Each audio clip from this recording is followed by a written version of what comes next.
മതപരിവർത്തനത്തിനുള്ള ശ്രമങ്ങൾ നടന്നു എന്ന ഒരു മറു ആരോപണവും ഇവിടെ ഉണ്ടായി. മാത്രമല്ല, ഒരു രാഷ്ട്രീയ സംഘടനയുടെ പിണിയാളുകളാക്കി മാറ്റാൻ ശ്വേതാ മേനോൻ ആ സംഘടനയിൽ നിന്ന് കോടികൾ സ്വീകരിച്ചു എന്ന, അല്ലെങ്കിൽ ഓഫർ സ്വീകരിച്ചു എന്ന വാർത്തയെ നിങ്ങൾ ആദ്യം പറയാം, ഞങ്ങൾക്ക് കണക്ക് അവതരിപ്പിച്ചില്ല, ഞങ്ങൾ സ്റ്റാർട്ടിങ് അല്ലല്ല മീറ്റിംഗ് തുടങ്ങണേന് മുമ്പെന്നെ ബാബു രാജേട്ടൻ തുടങ്ങി. മീറ്റിംഗ് തുടങ്ങണേന് മുമ്പേ പെൺകൂട്ടായ്മകളെല്ലാം പരദൂഷണവും തമ്മിലടിയുമാണെന്നുള്ള ധാരണയെ ശരിവെക്കുന്ന തരത്തിലായി ഇപ്പോൾ ഈ സംഘടനയിലെ സ്ത്രീ അധികാരപക്ഷത്തിൻ്റെ മുന്നോട്ടുള്ള പ്രവർത്തനങ്ങൾ. സേഫ് ഗാർഡ് എൻ്റർടൈൻമെൻറ്റ്സ് ഇന്ന് ചർച്ച ചെയ്യുന്നത് മലയാള ചലച്ചിത്ര പ്രേക്ഷകരുടെ സവിശേഷ ശ്രദ്ധയെ ആകർഷിച്ചിരിക്കുന്ന ഒരു വിവാദത്തെക്കുറിച്ചാണ്, അഥവാ ചർച്ചയെപ്പറ്റിയാണ്. Association of Malayalam movie artist അഥവാ അമ്മയിൽ അടുത്തിടെയായി നടന്ന ചില പൊട്ടിത്തെറികൾ ഏവരുടെയും ശ്രദ്ധ ആകർഷിച്ചിട്ടുണ്ട്. എന്താണ് ഇതിൻ്റെ കാരണം? ഏതെങ്കിലും ഒരു കാരണത്തെ അടിസ്ഥാനപ്പെടുത്തിയല്ല ഈ വിവാദങ്ങൾ ഉണ്ടായിരിക്കുന്നത് എന്നാണ് നമുക്ക് മനസ്സിലാക്കാൻ കഴിയുന്നത്. എന്തൊക്കെയായിരുന്നു അതിൻ്റെ പ്രധാന കാരണങ്ങൾ?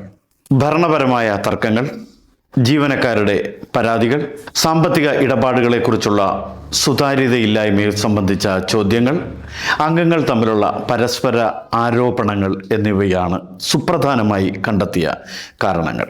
എവിടെയായിരുന്നു ഈ വിവാദങ്ങളുടെ തുടക്കം? 2026 മെയ് മാസത്തിൽ അമ്മയുടെ മുൻ ഓഫീസ് മാനേജരായിരുന്ന അതുല്യ നൽകിയ ഒരു പരാതിയാണ് ഈ വിവാദങ്ങൾക്കെല്ലാം തുടക്കം കുറിച്ചത്. അമ്മയുടെ ജനറൽ സെക്രട്ടറി ആയിരുന്ന കുക്കു പരമേശ്വരൻ ആയിരുന്നു ആരോപണത്തിൻ്റെ കേന്ദ്രബിന്ദു. ജോലിസ്ഥലത്തെ പീഡനം, അധികാര ദുർവിനിയോഗം തുടങ്ങിയ പ്രധാന ആരോപണങ്ങൾ മുൻനിർത്തി കുക്കുവിനെതിരെ അവർ വിശദമായി മാധ്യമങ്ങൾക്ക് മുന്നിൽ തൻ്റെ പരാതി അവതരിപ്പിച്ചു.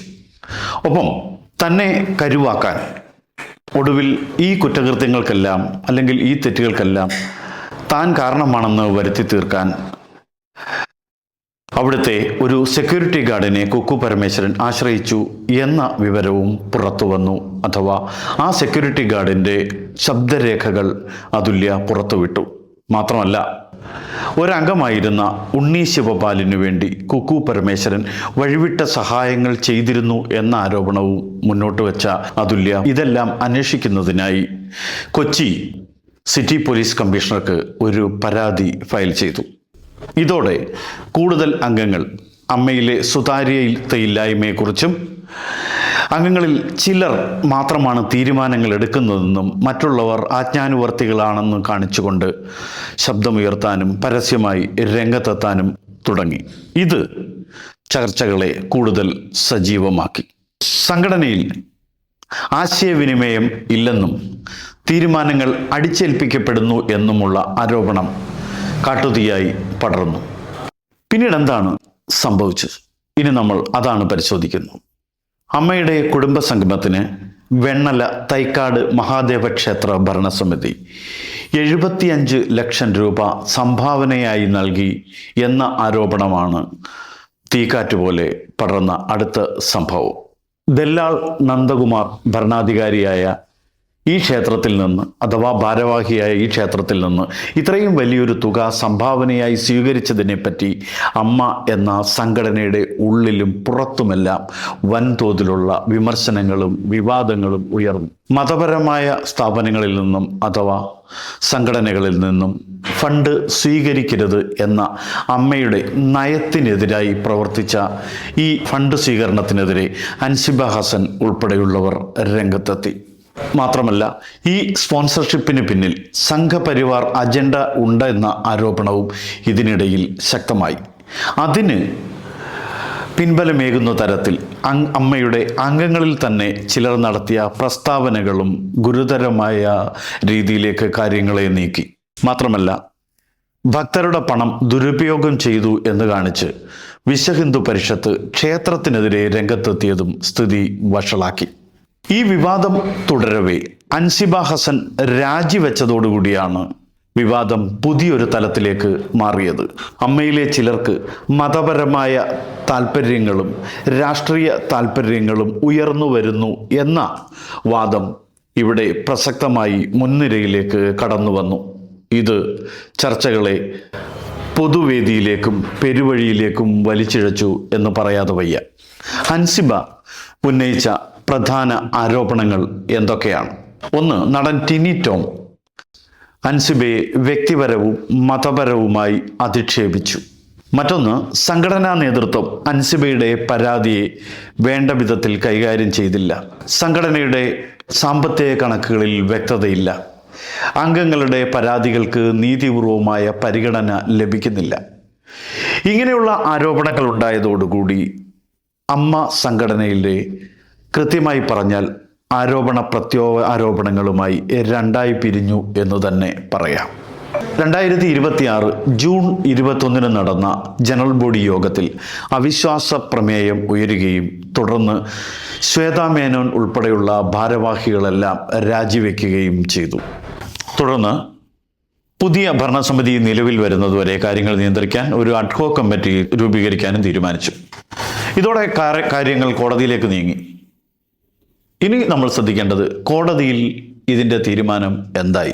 അഡ്ഹോക് കമ്മിറ്റിയെ നിയമിക്കാനുള്ള തീരുമാനത്തിനെതിരെ ശ്വേതാ മേനോൻ കോടതിയെ സമീപിച്ചു. അമ്മയ്ക്ക് ഇത്തരമൊരു കമ്മിറ്റിയെ നിയമിക്കാനുള്ള അവകാശമില്ലെന്ന് നിയമപരമായ നിർദ്ദേശം കോടതിയും നൽകുകയുണ്ടായി.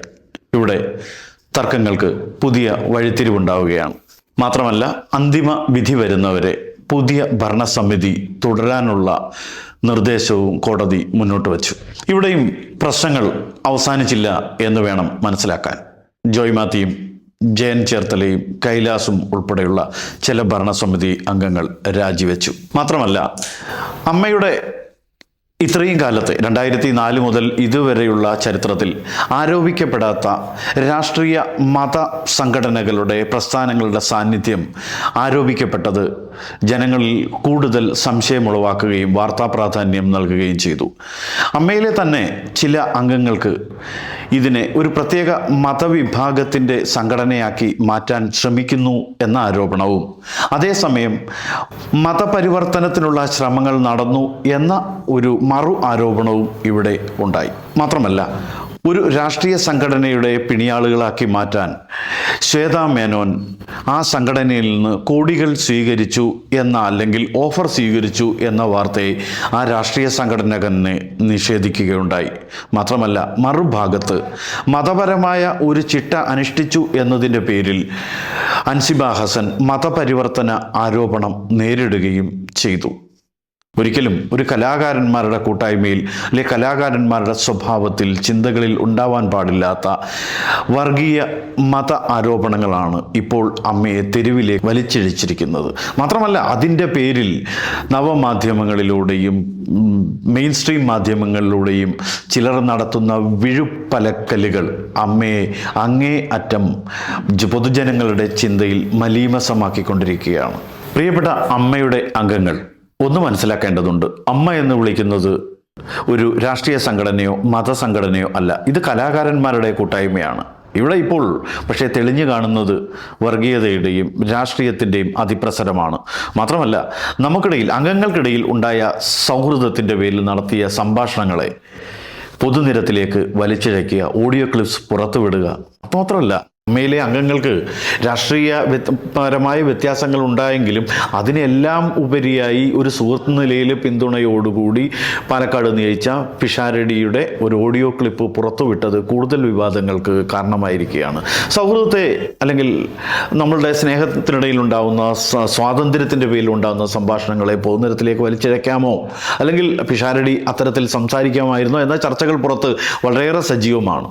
നമ്മുടെ ജനറൽ ബോഡി വീഡിയോസ് എങ്ങനത്തെ വാക്കുകൾ പറഞ്ഞു എന്ന്, ഒരു സ്ത്രീ തനിച്ചൊരു സ്റ്റേജിൽ 6-7 മണിക്കൂർ ഈ മറ്റേ നമ്മളെ അശ്ലീല വാക്കുകൾ ബാബുരാജ്, ഇടവേള ബാബുവും സിദ്ദിഖയും മറ്റേ സുരേഷ് കൃഷ്ണയും മറ്റേ സാദിക്ക, പിന്നെ ഞാൻ പറഞ്ഞുതരാം അപ്പാഹാജ, പിന്നെ മജീദ് ക, പിന്നെ ആരാണ് മാല പാർവതി, മായ വിശ്വനാഥ്, എല്ലാരും പറയണ കാര്യങ്ങളെല്ലാം അത്ര ക്ലിയർ ആയ ഓഡിയോസും വീഡിയോസും ഉണ്ട് എൻ്റെ അടുത്ത്.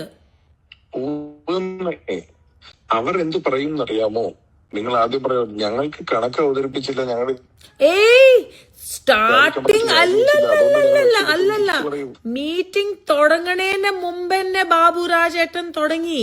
മീറ്റിംഗ് തുടങ്ങണേന് മുമ്പേ അതൊന്ന് ഞാൻ പറഞ്ഞു ഹലോ നമസ്കാരം എന്ന് പറഞ്ഞപ്പോ അതൊക്കെ ഒന്നുമില്ല, ഇത് ആവശ്യം നമുക്ക് ഇതിനൊന്നും നമ്മള് ജനറൽ ബോഡി അംഗീകരിക്കൂല. ആദ്യം തന്നെ തുടങ്ങി. പിന്നെ ബാബു രാജേട്ടന്റെ ഓരോ വാക്കുകള്, സിദ്ദിഖാന്റെ ഓരോരോ വാക്കുകള്, വിഷു വേറെ ഏത് സ്ത്രീ ആണെങ്കിലും മനസ്സിലായോ അത്ര നേരം നിൽക്കൂല. എനിക്ക് തൊലിക്കട്ടിയൊന്നുമില്ല, പക്ഷെ ഞാൻ എന്റെ കമ്മിറ്റീന് വേണ്ടിയിട്ട് അവിടെ നിന്നത് അമ്മ അസോസിയേഷൻ എന്ന് നമ്മളല്ലേ കുറച്ച് ആൾക്കാർ, ഇതൊന്നും അറിയാത്ത ആൾക്കാരാണ്. എത്ര മെമ്പേഴ്സ് എന്നെ വിളിച്ചു അറിയോ? മലയാള സിനിമയിലെ പ്രശസ്തരും കരുത്തരുമായ പലരും അധ്യക്ഷ സ്ഥാനവും പ്രമുഖ ഭാരവാഹിത്വ മേഖലകളും അലങ്കരിച്ച സ്ഥാനങ്ങളും അലങ്കരിച്ച ഒരു സംഘടനയാണ് അമ്മ. ഇന്നസെന്റ്, മോഹൻലാൽ, അങ്ങനെ ഇടവേള ബാബു, അങ്ങനെ എത്രയെത്ര പേർ ഇത് ദീർഘകാലം ഇതിൻ്റെ ഭാരവാഹിത്വം വഹിച്ചിട്ടുണ്ട്. അന്നൊന്നും ഇല്ലാത്ത ഒരു വിവാദം ഇപ്പോൾ എങ്ങനെയാണ് പൊട്ടിപ്പുറപ്പെട്ടത്?